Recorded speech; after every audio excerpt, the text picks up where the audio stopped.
এখন গ্রেফতার। তারপরেও তার এত বেপরোয়া মনোভাব। কালকে তো কোনো ভাবলেশীন ছিল একেবারে জয়ন্ত সিং।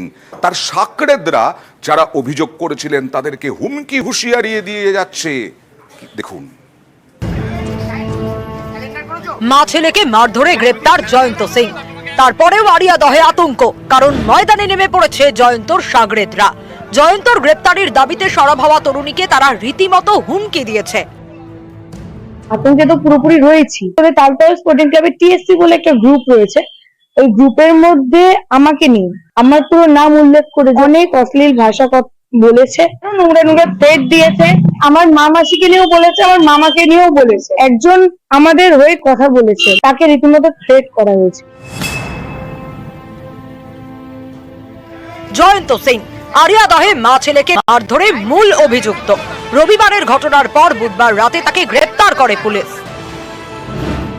জয়ন্তর আদি বাড়ি উত্তরপ্রদেশে, দীর্ঘদিন ধরে দক্ষিণেশ্বরের আড়িয়াদহে থাকে।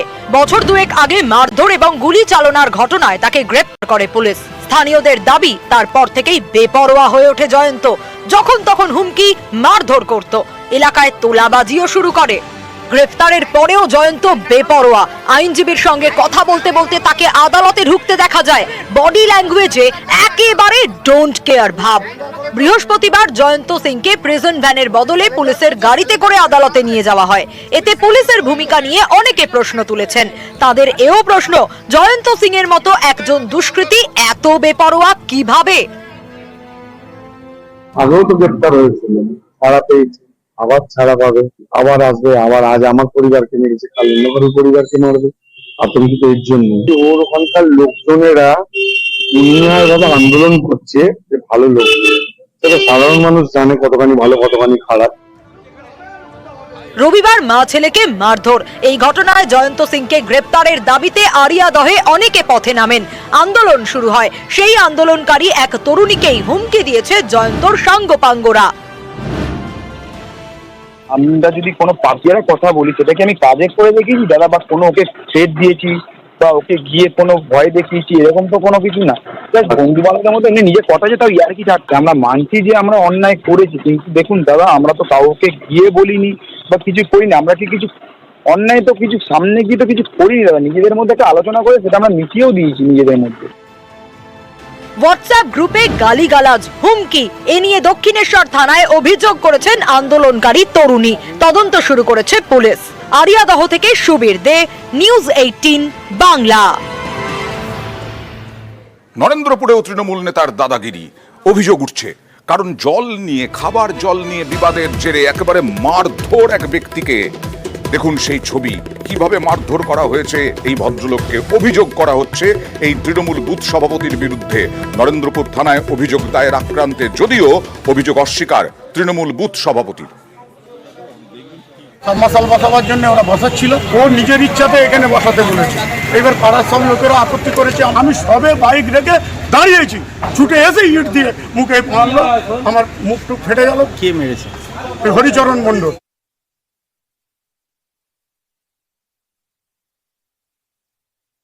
সাড়ে 6 বিঘে থেকে 7 বিঘে জমি ওরা ব্ল্যাকমেল করে এলআর করেছে, ডুপ্লিকেট করে এলআর করেছে, করে বলছে যে আমাদের জায়গা। কল হয়ে গেছে, আজকে 1 সপ্তাহ ধরে কাজ চলছে।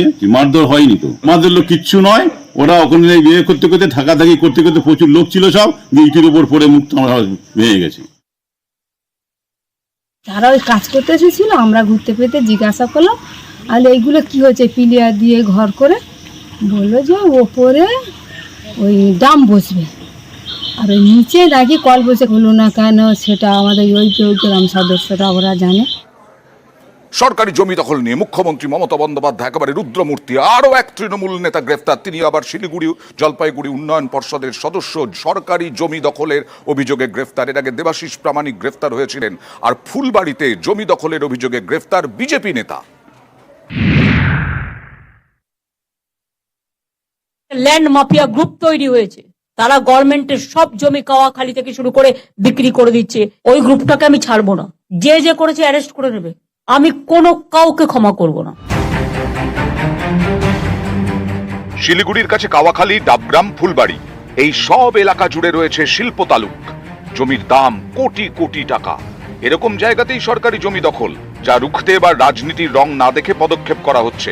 গ্রেফতার করা হয়েছে আরও এক তৃণমূল নেতাকে, যিনি শিলিগুড়ি জলপাইগুড়ি ডেভেলপমেন্ট অথরিটিরও সদস্য।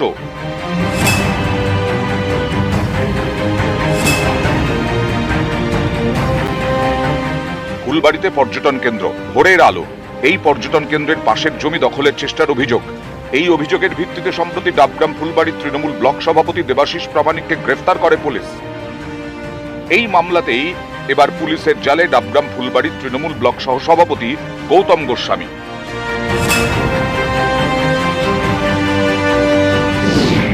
গৌতম গোস্বামীকে দিল্লি থেকে গ্রেফতার করেছে পুলিশ। এই তৃণমূল নেতা শিলিগুড়ি জলপাইগুড়ি ডেভেলপমেন্ট অথরিটিরও সদস্য। দেবাশিস প্রামাণিক, গৌতম গোস্বামী, তাদের সাথে আমার কাজ করা হয়নি এখনো। জানি না মানুষ হিসেবে তারা কেমন। আইনের পথে চলছে, নিশ্চয় আইনের উপর ভরসা রয়েছে, যেটা ঠিক সেটাই হবে। ভোরের আলো পর্যটন কেন্দ্রের পাশেই রয়েছে সরকারি জমি। এই জমি দখল করে রিসর্ট তৈরি করা হয়েছে। এই অভিযোগে বিজেপি নেতা উত্তম রায়কেও গ্রেফতার করেছে পুলিশ। বৃহস্পতিবার রাতে জলপাইগুড়ির গজলডোবার বাড়ি থেকে বিজেপি নেতাকে গ্রেফতার করা হয়।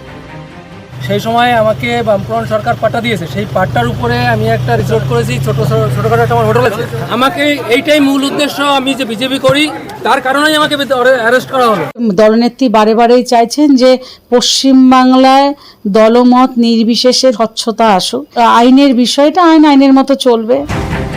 শিলিগুড়ি এবং আশপাশের চত্বরের আগে বারবারই উঠেছে সরকারি জমি দখলের অভিযোগ, যেমন নকশালবাড়ি। এখানে তো ছোট নদীর ওপর রীতিমতো ব্রিজ তৈরি করে ফেলা হয়, যাতে নদীর অন্য পারে যাওয়া যায়। এই খবর দেখায় নিউজ 18 বাংলা। তারপর ব্রিজ ভেঙে দেয় প্রশাসন। সেই শিলিগুড়ির দুই নেতাকেই এবার গ্রেফতার করল পুলিশ। নিউজ 18 বাংলা। মালদাতেও সরকারি জমি দখল। মালদা একেবারে জাতীয় সড়কের ধারে তৃণমূলের পার্টি অফিস, ক্লাব জমি দখল করে কলকাতা হাইকোর্টের নির্দেশে সেসব ভেঙে দেওয়া হলো। আর তৃণমূল নেতৃত্ব, জেলা তৃণমূল নেতৃত্বের দাবি, কাউকে রেয়াত করা হবে না সরকারি জমি দখল করলে।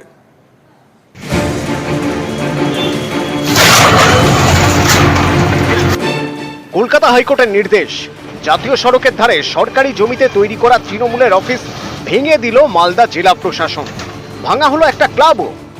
প্রশাসনের প্রথম ক্লাবকে এবং পার্টি অফিসে হাইকোর্টের অর্ডারটা সার্ভ করতে হতো, সেটা কিন্তু করা হয়নি। আজকে যখন ভাঙতে আসছে তখন সেটাকে সার্ভ করা হচ্ছে। যদি আগে সার্ভ করতো আমরা হয়তো আইনি পথে যেতে পারতাম। ওল্ড মালদা পুরসভার 12 নম্বর ওয়ার্ড মঙ্গলবাড়ি এলাকায় পাশ দিয়ে গিয়েছে 34 নম্বর জাতীয় সড়ক। এই রাস্তার ধারে তৃণমূলের অফিস, যেখানে বসতেন স্থানীয় কাউন্সিলর। পাশেই একটি ক্লাব। এই পার্টি অফিস এবং ক্লাবের কাছে রয়েছে একটি পেট্রোল পাম্প। সম্প্রতি পেট্রোল পাম্প মালিক কলকাতা হাইকোর্টের দ্বারস্থ হন। তার দাবি, সরকারি জমি জবরদখল করে তৃণমূলের অফিস এবং ক্লাব তৈরি হয়েছে। শুনানি শেষে হাইকোর্ট নির্দেশ দেয় তৃণমূলের অফিস এবং ক্লাব ভেঙে দিতে হবে। সেই মতো শুক্রবার মঙ্গলবাড়িতে যান মালদার এক্সিকিউটিভ ম্যাজিস্ট্রেট। ছিল ওল্ড মালদা থানার পুলিশও। ভেঙে ফেলা হয় বেআইনিভাবে তৈরি করা তৃণমূলের অফিস এবং ক্লাব। প্রপারলি সেই আইন মোতাবেক যে নোটিশটা আমরা প্রায়োরিটি সার্ভ করেছিলাম, ঠিক আছে, পিডব্লিউডির অকুপেন্টস যারা আছেন তাদের দুর্ভাগার জন্য নোটিশ দেওয়ার জন্য হয়ে গেছে। আর এখানে একটা পাক্কা কনস্ট্রাকশন আছে বলে আজকে আমরা এটাকে মানে রিমুভ করার জন্য এবং কোর্টের অর্ডারটাকে কমপ্লাই করার জন্য আমরা এখানে এসেছি। যে ধরেই থাকুক তার বিরুদ্ধে অ্যাকশন না হবে। লোক যাতে চায় যেতে পারে, চলতে পারে, এটাই হচ্ছে আমরা মনে করি সঠিক। তাতে আমাদের আরো ভালো হলো। মালদা থেকে ক্যামেরায় লিপেশ লালার সঙ্গে সেবক দেব শর্মা, নিউজ 18 বাংলা।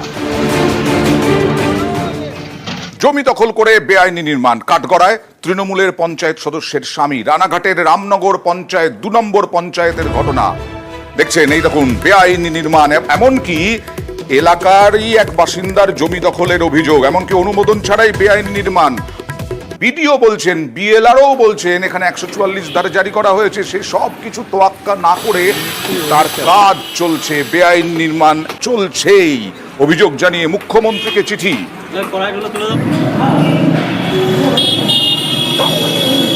কাগজপত্র সঠিক একদম কলোনির সব এনওসি ফেনওসি নিয়ে সঠিকভাবে আমরা কাগজপত্র করছি। ওর কোনো ডুপ্লিকেট জাল দলিল নিয়ে আপনারা সেই লড়াইটা করছেন। কলোনি কোনো ডিডের ইসে কোনো পঞ্চায়েতের কোনো বিল্ডিং এর কোনো পারমিশন নেই। হ্যাঁ, আমাদের সব পারমিশন, হ্যাঁ সব আছে। কলোনি পঞ্চায়েতের মধ্যে না, পঞ্চায়েত কোনো অথরিটি দেয় না। 144 সেখানে হয়েছে। আমার আরআই এর আজকে সেখানে ইন্সপেকশনে যাবার কথা।